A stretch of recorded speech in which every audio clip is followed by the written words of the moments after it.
peur le silence. Depuis tout petit, je fais un rêve assez étrange. J'ai 2 ans et demi, je suis dans le jardin chez mes parents et je m'envole. Et plus je prends de la hauteur, plus je prends de l'âge. 5 ans, 10 ans, 15 ans, 20 ans. Je survole le potager, je survole les arbres fruitiers. Bon, attention, on est en Picardie, donc 3 cerisiers et 2 pommiers. Le marronnier centenaire, la maison de mes parents.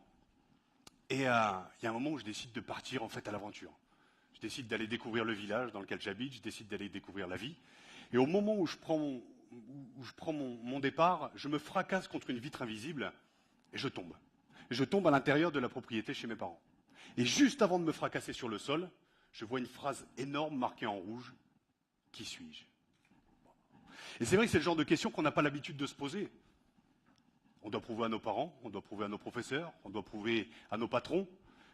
Pour un homme, je dirais, je vais parler de ce que je connais, il faut être le plus attirant, le plus violent, le plus puissant, le plus envoûtant, le plus productif, le plus réactif, le plus lucratif.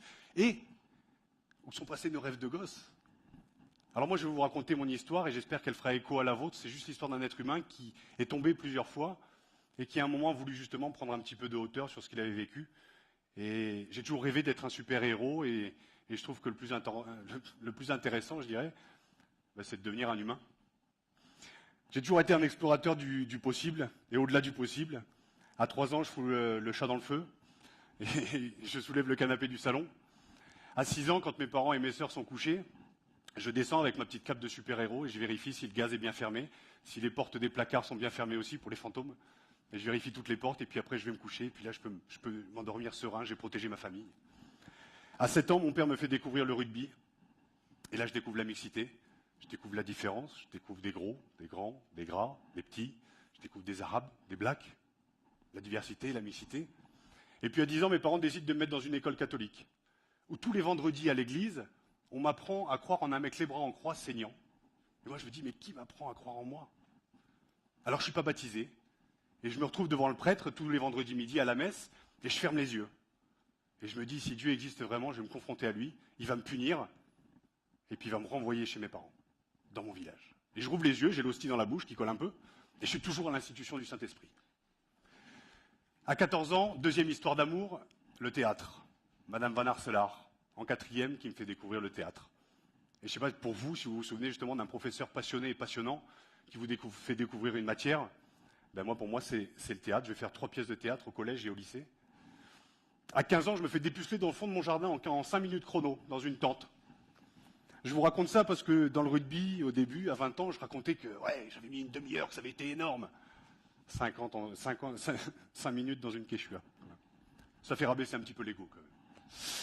À 18 ans, je débarque à Paris, de ma Picardie, avec mon premier amour, et le Stade Français m'a repéré. Donc je suis rugbyman. Je pars donc de mon village en Picardie, et je débarque à La Défense, avec tous les matins, vue sur un cimetière, une autoroute et l'Arche de la Défense. Alors que tous les matins, je me levais avec un arbre fruitier, avec mon marronnier. Un électrochoc, mais c'est l'individualisation, c'est le moment où on part de chez ses parents, où on découvre la vie. Moi, je découvre Paris.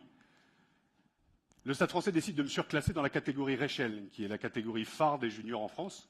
Et je gagne un titre de champion avec des amis, des frères, qui sont encore mes frères aujourd'hui, j'en citerai 3. Pierre, Salim et Rodolphe, qui sont mes meilleurs amis encore aujourd'hui. Et je citerai même Luc, avec qui j'ai commencé le rugby à 7 ans. C'est important, c'est l'amitié. Et puis, en 99, Bernard Laporte est dans les tribunes, voit cette fameuse finale, le 16 mai 99, et dit « Waouh, il a un mental d'enfer, un physique d'acier, on va le faire signer un contrat pro ». Entre 98 et 99, j'ai pris 8 kilos de muscles, en un an, sans me doper. Parce que je suis dans le bouquin de M. Ballester aujourd'hui, et soi-disant que je me suis dopé, ou soi-disant que j'ai fermé les yeux sur « Je n'ai jamais vu de dopage, et je ne me suis jamais dopé », que ce soit bien clair. Je ferme la parenthèse. Ça, c'est pour M. Ballester. On est en 99, donc je suis rugbyman, professionnel, je gagne 18 000 francs par mois, j'ai un appartement, je commence à m'acheter une belle voiture, j'ai la reconnaissance, je suis un gladiateur des temps modernes, je suis un dieu du stade. J'ai eu la chance, ou pas, de faire 5 fois les calendriers à poil. Et puis, donc, je connais une forme de notoriété. On me voit dieu du stade, donc, et on m'annonce comme un des espoirs du siècle. Les médias et les titres. Espoir du siècle. Ça en jette. Donc, j'ai connu les plus grands stades en France. J'ai eu la chance de jouer au Parc des Princes avec des grands frères. Christophe Dominici, entre autres, Christophe Moni, Hervé Chaffardon. Et je pourrais tous vous les citer tellement ils étaient énormes. J'ai joué avec 7 nationalités différentes et j'ai gagné 3 titres de champion de France et j'ai fait 2 finales de Coupe d'Europe et je me suis régalé. Ça a été une aventure humaine. Sauf que ça, c'est pour la part de lumière. Et dans la part d'ombre, j'ai eu énormément de blessures parce que je suis excessif, parce que je suis quelqu'un qui fait tout à 200%. Alors, ce qui m'a un petit peu marqué justement dans mon parcours, c'est que je me suis retrouvé vraiment seul dans la solitude de la blessure. Et aucun soutien psychologique au niveau du sport. Parce que dès qu'on parle de psychologie dans le sport, ça veut dire faiblesse. Ben ouais, j'ai été faible. Mais il faut du mental, je suis un champion, alors à chaque blessure, je revenais sous les barres, 140 kilos en développé couché. Il est 23h45, on est le 11 juin 2005. Je suis en costard au milieu du Stade de France, il y a 80 000 personnes autour de moi, on vient de perdre la finale de championnat contre Biarritz. Et là, pour moi, le rugby, c'est fini. Et je regarde en arrière et je me dis, 6 ans au Stade français. 6 finales loupées et 6 opérations. J'ai des agrafes dans cette épaule, j'ai une vis dans cette épaule, j'ai une plaque dans le bras, j'ai une couille qui a explosé et j'ai le genou défoncé. Il faut du mental, je suis un champion. Ben oui, vu que j'ai plus le rugby. La plus grosse cicatrice psychologique, la plus grosse cicatrice a été psychologique. Et c'est pour ça que je fais des conférences aujourd'hui en entreprise et dans le sport. C'est que j'ai un entraîneur qui se disait soi-disant manager, qui m'a dit un jour, ouais Raphaël, t'es un super mec humainement pour le groupe, mais techniquement t'es nul, t'es une merde, et t'as pas le niveau pour jouer dans le top 14. La motivation. L'importance du mental. Et ce mec pensait me faire du bien. J'ai fait comme ça. Qu'est-ce que je vais faire de ma vie? Eh bien, septembre 2005, je vais être comédien, vu que j'avais ma deuxième histoire d'amour au collège et au lycée. Et je fais 1 an au laboratoire de l'acteur. Après avoir été un espèce de Frankenstein du rugby, me voilà au laboratoire de l'acteur. Le 27 juin 2006, ma mère tombe malade. Elle a une chance sur 2 de s'en sortir. Je pense à elle aujourd'hui parce qu'elle est hospitalisée, je l'embrasse bien fort. Et là, vous savez, c'est ce truc où le moment où je prends une vitre dans la tronche, c'est ma mère qui est malade, donc la chair de ma chair. Et puis, je passe un casting pour Mary Stuart, pour jouer le rôle d'un apprenti bourreau muet en 1100, en Écosse, avec Isabelle Adjani. Donc, je prends mes parents sur le dos et je fais 115 représentations muets. Imaginez comme je parle. Compliqué. 4 mois plus tard, je me retrouve le 1er janvier 2007 avec plus rien. Je regarde autour de moi, ben, ce qui manque au rugby et ce qui manque dans ces grands moments, c'est pas la notoriété, c'est pas la gloire, c'est pas l'argent. C'est la belle reconnaissance du travail accompli par ses potes, par les gens autour. Et ça se passe pareil. J'étais à la retraite en 2005 au rugby en même temps que mon père.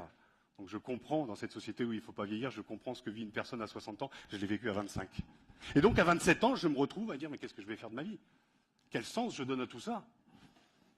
Les seuls rôles qu'on me propose, c'est des rôles de brancardier ou de videur de boîte, par rapport à mon gabarit.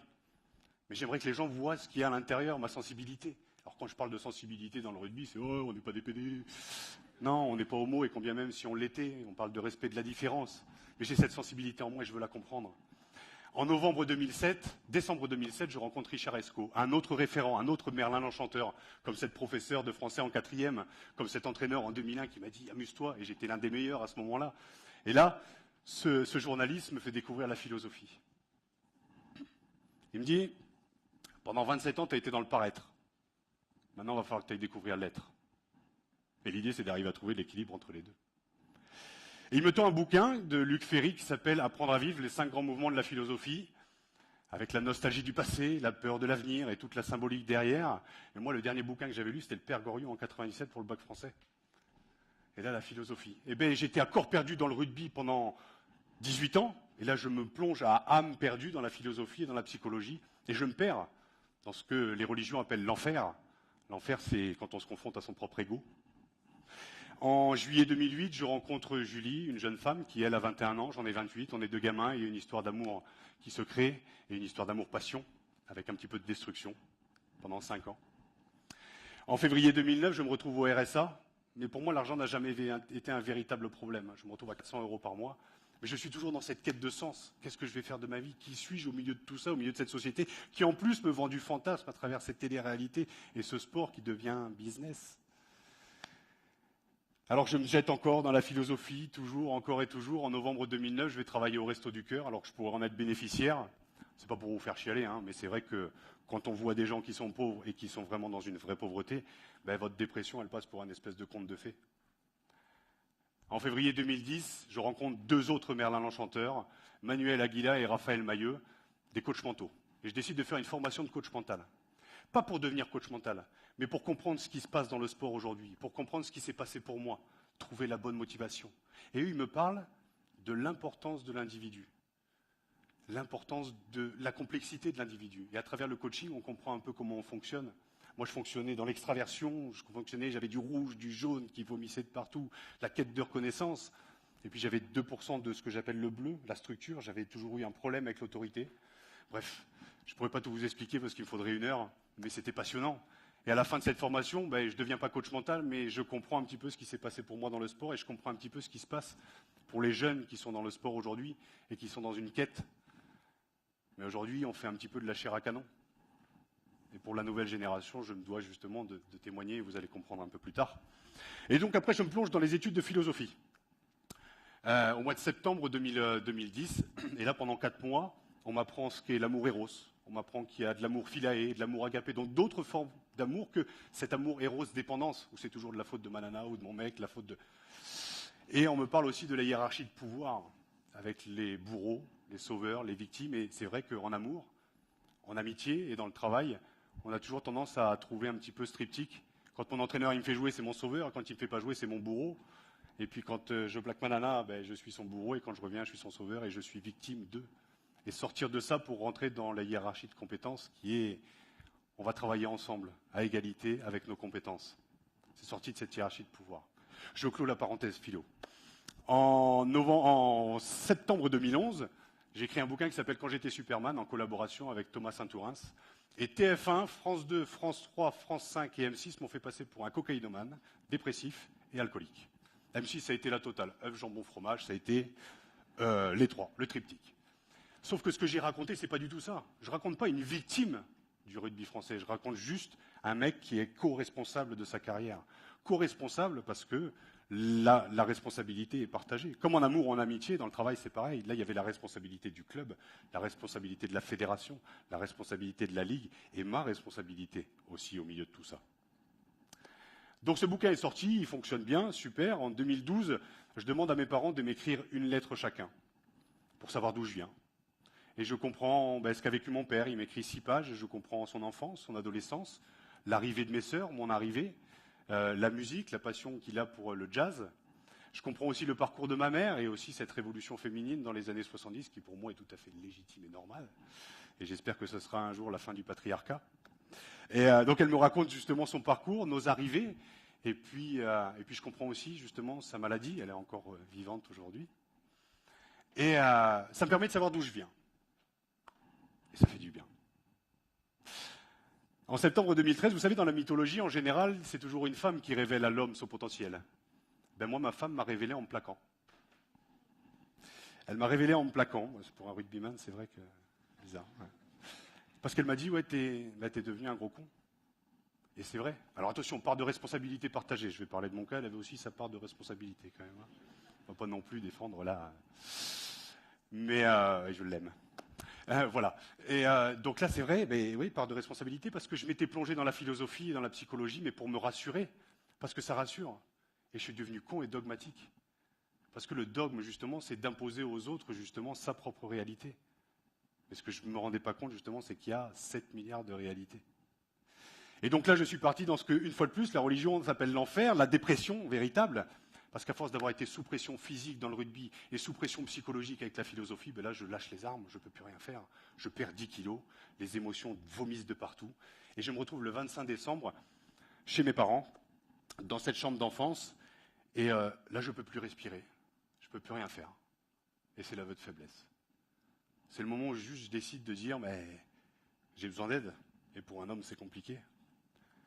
Le 28 décembre, je vous raconte juste cette petite anecdote. À 14 ans, quand Beauvais allait jouer contre Clermont, on passait avec le club de Beauvais, avec Luc, on rigolait toujours en passant devant Fidjam. Fidjam, c'est un hôpital psychiatrique, et on s'est dit, ouais, un jour on va finir à Fidjam. Et bien moi, à 33 ans, je finis à l'hôpital psychiatrique de Clermont. Et c'est le moment, en fait, où je suis mort. Et pour moi, dans la religion catholique, c'est ça, c'est la mort, en fait. La mort d'une partie de moi-même. Et puis à partir du 1er janvier, j'avais touché le fond de la piscine. Et puis là, 2014 a été une véritable révolution. Plutôt que de dire que c'est de la faute des politiques, des médias, des religions, de Malana, de tout ça. Alors j'ai eu de la colère pour tout ça. Et puis à un moment, j'ai retourné le miroir vers moi et je me suis dit, ouais, plutôt que d'être victime de tout ça, est-ce que je ne suis pas co-responsable dans les blessures, mais aussi dans les grands moments? Et donc j'ai revu mon enfance, j'ai revu l'éducation de mes parents, et puis l'éducation judéo-chrétienne avec la culpabilité. Alors culpabilité, j'ai mis de côté, c'est bon. J'ai compris pourquoi j'avais porté mes parents. J'ai compris aussi dans le rugby pourquoi je m'étais blessé, pourquoi j'avais joué ce rôle de sauveur. J'ai compris aussi à travers la philosophie que j'utilisais après, enfin que j'ai utilisée en 2014 avec parcimonie, et ben ce qu'était l'amour philéi. L'amour philéi, c'est l'amour de l'autre dans sa différence. Mais pour aimer l'autre, il faut déjà s'aimer soi-même. Pas aimer son petit ego, mais s'aimer soi-même pour ses compétences et pour ce que l'on est. Alors à la réponse justement à qui suis-je, je ne vais pas vous la donner tout de suite. Donc en 2014, ça peut paraître très banal pour vous, mais avec cette jeune femme avec qui je me suis remis en septembre, et on est fiers de nous. On a acheté un canapé, on a acheté une table et des chaises, et puis je me suis retrouvé le 11 janvier 2015 au milieu de toute cette population. Un super moment de fraternité pendant 2 heures, et puis après tout le monde retournait chez eux. Et puis moi je suis arrivé face à la République, j'ai vu cette jeune femme, donc Julie, qui chantait la Marseillaise, et je me suis dit ouais, je suis quelqu'un de bien. Et c'est quelqu'un de bien. Et tous les gens autour il y avait une espèce de mixité, il y avait toutes les religions, il y avait toutes les origines face à moi, face à cette statue de la République. Et je me suis dit mais qu'est-ce que je peux faire moi maintenant aujourd'hui pour apporter justement avec toute mon humilité, non pas les réponses, mais quelques réponses à travers mon parcours. Eh ben, j'ai décidé de me lancer dans des conférences, en fait. Donc aujourd'hui, je fais des conférences, oui, en entreprise. J'aimerais trouver un théâtre pour septembre sur Paris, et puis pourquoi pas revenir ici, d'ailleurs. J'ai décidé aussi de témoigner dans les clubs de sport, et au-delà du rugby, pour montrer, voilà, de bien prendre en compte l'importance de l'individu. Et c'est pareil en entreprise, c'est pareil sur les étudiants que j'ai face à moi. C'est voilà, c'est de vraiment dire que c'est ensemble, en fait, qu'on arrive à construire le futur, et c'est au présent, et vraiment ensemble. Et aujourd'hui, je considère que j'ai des compétences, mais j'ai pas tes compétences, j'ai pas vos compétences, j'ai pas vos compétences. Et on a tous des compétences, on a tous des capacités, en fait, à devenir meilleurs. Et je vais conclure en vous racontant justement un rêve que je fais depuis peu. Je suis au milieu de mon jardin, j'ai 34 ans et je m'envole. Mais je m'envole avec un petit gamin tout blond de 2 ans et demi à côté de moi, et on s'envole. Et il y a mes parents qui me font coucou. Et puis il y a un moment où je me fracasse contre cette vitre, mais la vitre explose et je m'envole. Je m'envole dans mon village et je m'envole pour découvrir le monde. Et à la réponse à qui suis-je, eh bien, je pense que je suis quelqu'un de bien, avec mes forces et mes faiblesses, mais avant tout, je suis. Merci.